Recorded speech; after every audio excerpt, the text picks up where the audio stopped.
নমস্কার। চাঁদনি চ্যানেলে আপনাদের স্বাগত জানাই। আজ আপনারা শুনছেন একটি অসাধারণ গল্প, রাজ মুকুট।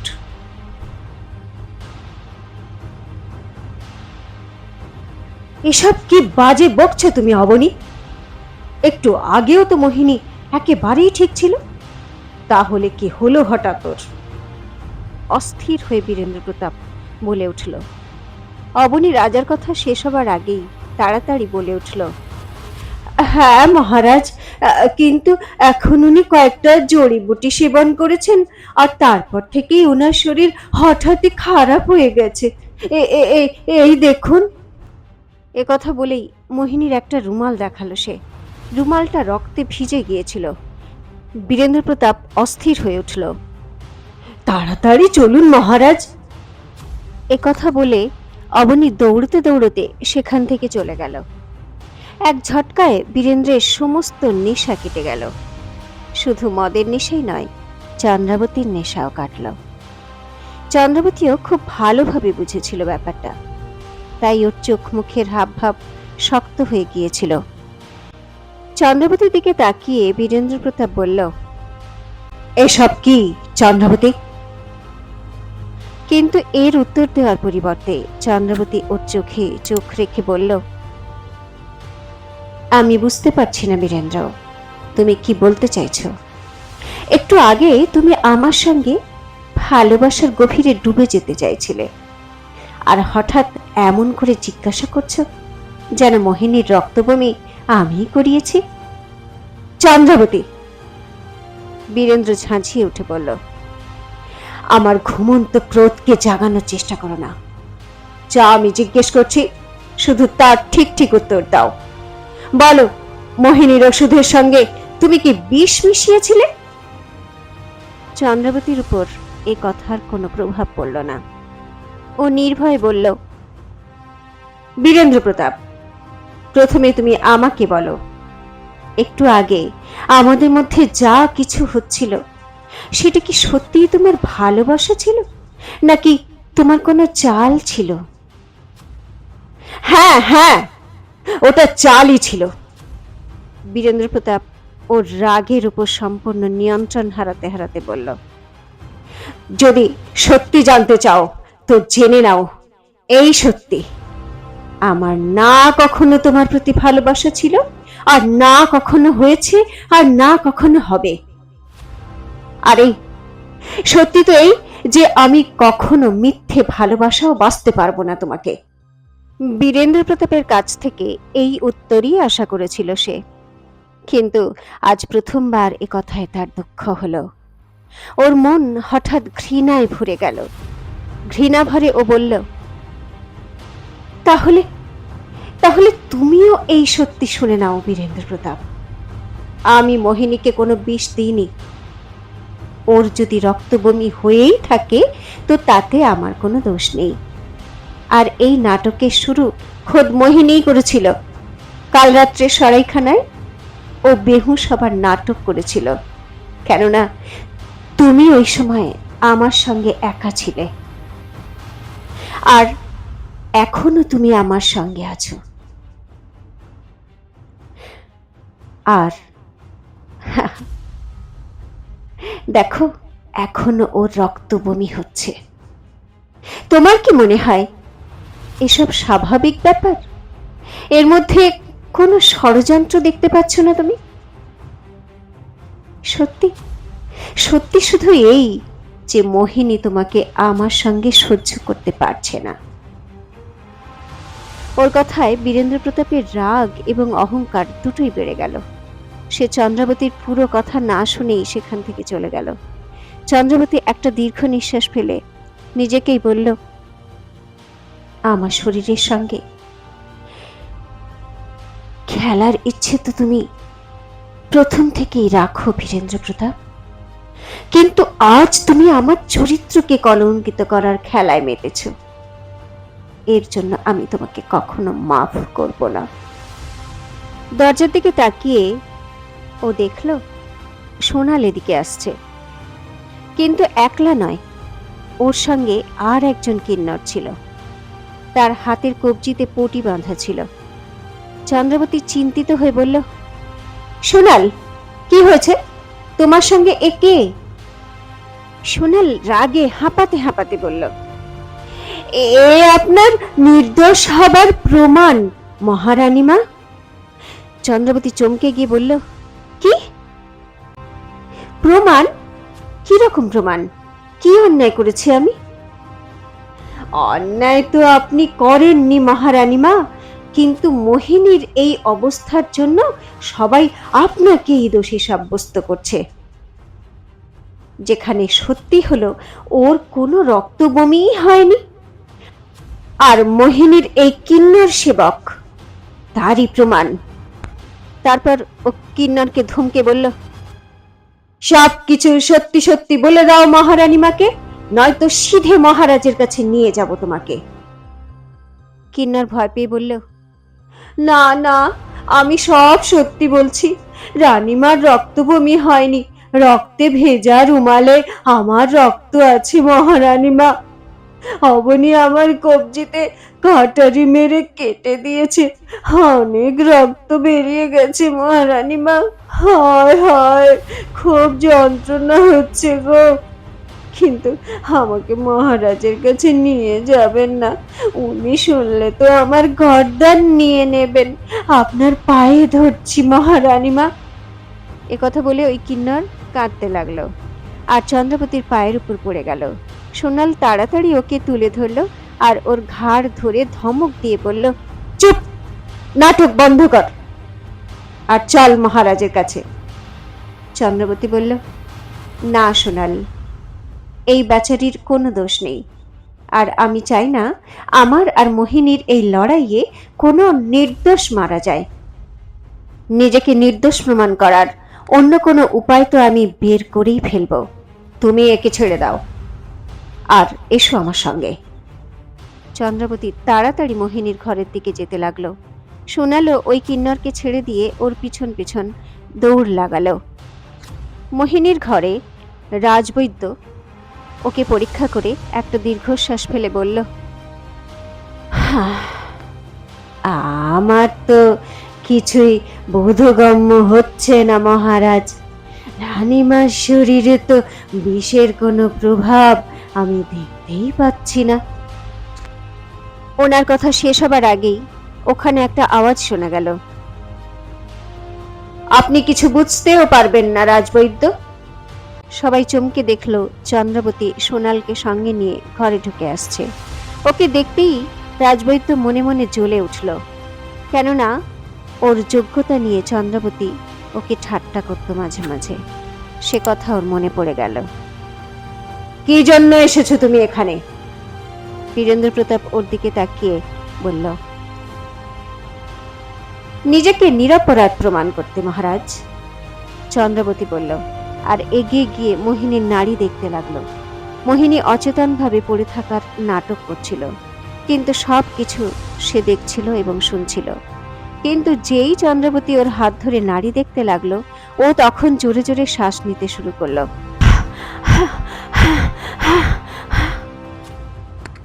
ওর কাণ্ড দেখে চন্দ্রবতীর সঙ্গে সঙ্গে সোনালেরও মনে মনে খুব হাসি পাচ্ছিল। তখন চন্দ্রবতী হঠাৎ চমকে উঠল। ও মনে মনে বলল, মোহিনী তো নাটক করছে, কিন্তু কিন্তু অবশ্যই কোনো গড়বড় আছে। কাল পর্যন্ত তো এর শরীরে বিষের কোনো লক্ষণই দেখা যাচ্ছিল না, কিন্তু এখন আমার এইরকম কেন মনে হচ্ছে? তখন বীরেন্দ্র প্রতাপ অধৈর্য হয়ে জিজ্ঞেস করল, কি হয়েছে মোহিনীর? আমি কিছু জানি না, চন্দ্রবতী বলল। কোনো ভালো বৈদ্য ডেকে পরীক্ষা করিয়ে নিন। বলেই চন্দ্রবতীর নজর রাজবৈদ্যর দিকে পড়ল। রাজবৈদ্য চন্দ্রবতীর তাকানো দেখে অপ্রস্তুত হয়ে পড়ল। চন্দ্রবতী মনে মনে বলল, রাজবৈদ্য কোনো গোলমাল করেনি তো? রাজবৈদ্য তাড়াতাড়ি নিজের চোখ নামিয়ে নিল। হ্যাঁ, যোগ্য বৈদ্যকে ডাকতে পাঠিয়েছি, এসে গেল বলে। কিন্তু তুমি যদি কিছু বুঝতেই পারোনি তো এখানে এসেছো কেন? বিরক্ত অধৈর্য বীরেন্দ্র প্রতাপ রাগে গজগজ করে বলে উঠল, চলে যাও এখান থেকে। এখন তুমি দোষী কি নির্দোষ সে বিচার ওই বৈদ্য এসেই করবে। চন্দ্রবতী মোহিনীর জন্য চিন্তিত হয়ে উঠেছিল, কারণ ওর শরীরে বিষের লক্ষণ পরিষ্কার বুঝতে পেরেছে ও। এই জন্য ও ওখান থেকে চুপচাপ চলে গেল। একটু পরেই একজন বড় বৈদ্যকে নিয়ে দুজন দাসী ঘরে ঢুকলো। মোহিনীকে গভীরভাবে দেখতে দেখতে বলল, রানীমাকে দেখে তো মনে হচ্ছে না এনার ভয় পাবার মতো কিছু হয়েছে। হ্যাঁ, একথা আমাদের রাজবৈদ্যও বলেছেন। আমি আপনাকে এই জন্য এখানে ডেকেছি যে রানীকে যে জড়িবুটি দেওয়া হচ্ছে তা ভালো করে পরীক্ষা করে দেখুন। আমাদের সন্দেহ ওর মধ্যে কোনো বিষ আছে। হাবভাব একদম গম্ভীর হয়ে গেল, আর সেখানে রাখা জড়িবুটি পরীক্ষা করে দেখতে লাগলো। ঘরের মধ্যে নীরবতা বিরাজ করছিল। বীরেন্দ্র প্রতাপ মনে মনে বলল, যদি এর মধ্যে সত্যি সত্যি বিষ পাওয়া যায় তাহলে আমি চন্দ্রাবতীকে এমন সাজা দেব যা ও সারা জীবন মনে রাখবে। কিন্তু অবনী মনে মনে হাসছিল, কেননা ও মোহিনীকে দেওয়া ওষুধের সঙ্গে সামান্য বিষ মিশিয়ে দিয়েছিল, আর সেই ওষুধ চন্দ্রাবতী নিজের হাতে বানাতো। মনে মনে ও খুব খুশি হচ্ছিল। চন্দ্রাবতী এবার ওর চালে মাত হয়ে যাবে। তখন চিকিৎসক বলল, আগে না মহারাজ, এই সব জড়িবুটির মধ্যে তো কোনো বিষ নেই। অবনী চমকে উঠল, মনে মনে বলল, আমি নিজে এই ওষুধের মধ্যে বিষ মিশিয়েছিলাম, তাহলে বৈদ্য বুঝতে পারলো না কেন? মোহিনীও মনে মনে চমকে উঠল। বীরেন্দ্র প্রতাপ একথা শুনে স্বস্তির নিঃশ্বাস ছাড়ল। বৈদ্যকে বলল, রানীর হঠাৎ রক্ত বমি হলো, তাই আমাদের এই রকম সন্দেহ হয়েছিল। আচ্ছা, আর একটা কথা বলুন, রানীর কি কোনো সংক্রামক রোগ আছে? বুড়ো বৈদ্য বলল, সংক্রামক রোগের কথা এভাবে রোগীকে দেখেই বোঝা যায় না মহারাজ। তবে আমি তো এই ধরনের কোনো লক্ষণ দেখতে পাচ্ছি না। বলতে বলতে হঠাৎ থেমে গেল। তার চোখ মোহিনীর ঘরে রাখা একটা গামলার দিকে এসে থেমে গেল। তার মধ্যে নানা ধরনের ফুল লতাপাতা লাগানো ছিল। বৈদ্য ওই গামলার কাছে এলো এবং খুব ভালো করে দেখতে দেখতে বলল, মহারাজ, আমার মনে হয় এই লতা পাতার গাছদের মধ্যে কিছু গাছ বিষাক্ত হতে পারে। আমার মতে এটা এখানে রাখা ঠিক নয়, কারণ এটা রানীর জন্য ক্ষতিকর হতে পারে। একথা শুনেই বীরেন্দ্র প্রতাপ অবনীকে বলল, এক্ষুনি কিছু সেবক নিয়ে এসো, আর এই গামলা বাইরে ফেলে দাও। বলেই সে চিকিৎসককে ধন্যবাদ জানালো আর ঘর থেকে বাইরে বেরিয়ে গেল। ও মনে মনে শান্তি পেল যে মোহিনী এখন বিপদমুক্ত, কিন্তু মনে মনে লজ্জিতও হচ্ছিল সে। চন্দ্রাবতী নির্দোষ, ওর কাছে আমায় ক্ষমা চাইতেই হবে। একথা ভেবে ও তাড়াতাড়ি চন্দ্রাবতীর ঘরের দিকে যেতে লাগলো। এদিকে চন্দ্রাবতী নিজের ঘরে একলা বসেছিল। ওর মনের মধ্যে উথাল পাথাল হচ্ছিল। রাজবৈদ্যর উপর আমার সন্দেহ হচ্ছে। উনি মোহিনীকে বিষ দিয়েছেন, কিন্তু কেন? এসব ভাবছিল, হঠাৎ একটা পদশব্দ শুনতে পেল। ও চমকে উঠে দেখল ওর ঘরের দরজায় অন্ধকারে একটা ছায়া এসে দাঁড়িয়েছে। বিদ্যুতের গতিতে চন্দ্রাবতী ওর কোমর থেকে ছুরি বার করে হাতে নিল। ওই ছায়া ঘরের মধ্যে ঢুকতে ঢুকতে বলল, প্রণাম মহারানীমা। আওয়াজ শুনে আর ওর মুখ দেখে চন্দ্রাবতী ভীষণভাবে চমকে উঠল। কুমার সূর্যপ্রতাপ, তুমি এখানে? সূর্যপ্রতাপ হেসে বলল, আগে হ্যাঁ মহারানীমা, মহলের এইদিকে মহারাজ ছাড়া অন্য পুরুষের প্রবেশ নিষেধ, তাই আমাকে এমন লুকিয়ে আসতে হলো। কিন্তু কেন? চন্দ্রবতী ওর দিকে ভালো করে দেখতে দেখতে জিজ্ঞেস করলো, কেন এসেছো এখানে তুমি? সূর্যপ্রতাপ গম্ভীরভাবে বলল, চিকিৎসার জন্য আপনি যেসব জড়িবুটি মোহিনীকে দিয়েছিলেন, ওর মধ্যে অবনী বিষ মিশিয়ে দিয়েছিল। এর পরীক্ষা করাবার জন্য মহারাজ বৈদ্যকে ডেকেছিলেন, যাকে আমি রাজমহলে নিয়ে এসেছিলাম। আর রাস্তায় আমি ওনাকে বুঝিয়ে দিয়েছিলাম যে উনি যেন এই কথা সাফ মানা করে দেন যে ওই জড়িবুটিতে বিষ আছে। আর উনি আমার কথা মতোই কাজ করেছেন। হাহা, না হলে আপনি আজ মোহিনীর চালেই মাত হয়ে যেতেন। চন্দ্রাবতী একথা শুনে হতভম্ব হয়ে গেল। সত্যি সূর্যপ্রতাপ আজ ওকে বাঁচিয়েছে? ও হেসে বলল, কিন্তু আমার উপর এত দয়ার কারণ? সূর্যপ্রতাপও হাসতে হাসতে বলল, কারণ আসল মহারানী তো আপনি, কিন্তু যে স্থান আপনার, সেখানে মোহিনী বসতে চায়, আর এটা আমি চাই না। কারণ আপনি খুব সাহসী, বাহাদুর, একজন মস্ত বড় যোদ্ধা। এই জন্য আমি আপনার খুব কদর করি, সম্মান করি। আর আমি আপনাকে, কথা বলতে বলতে হঠাৎ তো থেমে গেল। কথা বলতে বলতে ও চন্দ্রাবতীর খুব কাছে পৌঁছে গিয়েছিল, কিন্তু চন্দ্রাবতীরও ওর কথা শুনতে শুনতে এসব দিকে খেয়ালই ছিল না। সেও ওর মতো হাসতে হাসতে বলল, হ্যাঁ হ্যাঁ বলো, থেমে গেলে কেন, বলো বলো। তখন একটা গম্ভীর গলা শোনা গেল, হ্যাঁ হ্যাঁ সূর্যপ্রতাপ, থেমে গেলে কেন, সবকিছু সাপ সাপ বলে ফেলো। সূর্যপ্রতাপ চমকে পিছনে দেখে একেবারে ঘাবড়ে গেল। ও ঘামতে শুরু করলো, কেননা ওর ঠিক পেছনে বীরেন্দ্র প্রতাপ দাঁড়িয়েছিল। ও এখানে চন্দ্রাবতীর কাছে ক্ষমা চাইতে এসেছিল, কিন্তু চন্দ্রাবতী ও সূর্যপ্রতাপকে একসাথে দেখে ও রাগে ঈর্ষায় ক্ষিপ্ত হয়ে উঠেছিল। চন্দ্রাবতীও ওকে দেখে অপ্রস্তুত হয়ে পড়ল। তখন বীরেন্দ্র প্রতাপ দুজনের দিকে তাকিয়ে তীক্ষ্ণ স্বরে বলল, আমি বোধহয় অসময়ে এসে পড়লাম। আর মহারানী, তোমার কি এতটুকু লজ্জা নেই?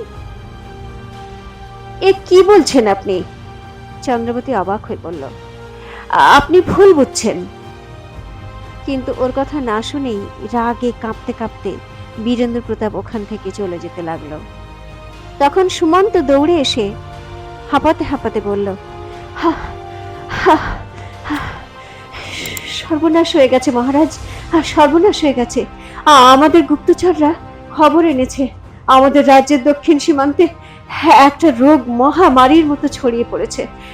একদিনে শত শত লোক মরে গেছে। মহারাজ, মহারাজ তাড়াতাড়ি চলুন। আসলে কি বলতে বলতে সূর্যপ্রতাপ থেমে গিয়েছিল। কোন রোগ ছড়িয়ে পড়ছিল দক্ষিণ প্রান্তে?